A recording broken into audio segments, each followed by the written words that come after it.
什么要分开？你明明最懂我不吃香菜，你给过我简单煮早餐，为什么最后连我都懒得看？为什么要分开？你明明知道我胃不好会乱来，你总会提醒我按时吃饭，后来却连一句晚安都不愿再坏。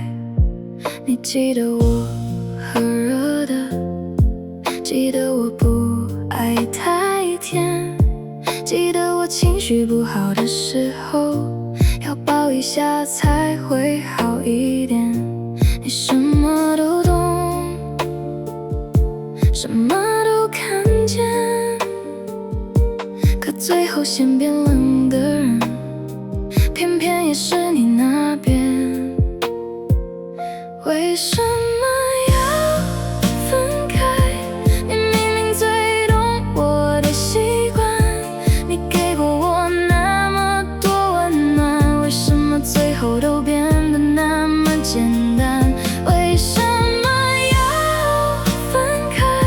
早餐还热，人却走散，我还留着你用过的碗，你却已经不想再回来看。那天路过你常卖豆浆的那家店，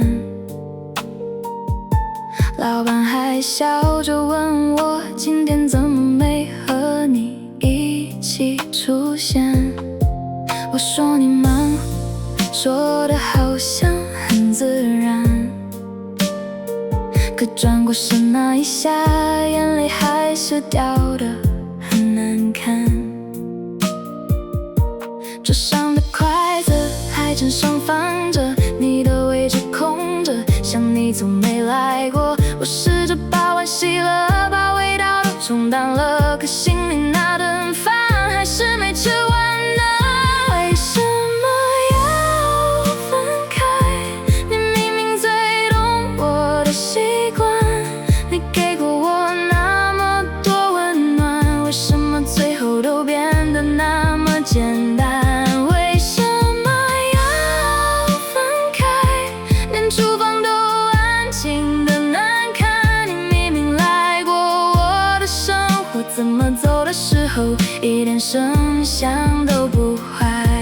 不是我放不下，是那些细节太想家。不是我还等你，是这张餐桌还没习惯少一个他。如果早知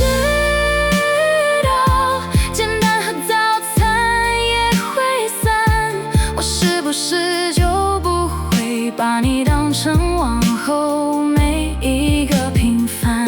为什么要分开？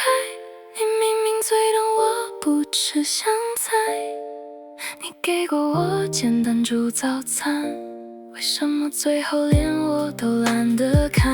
为什么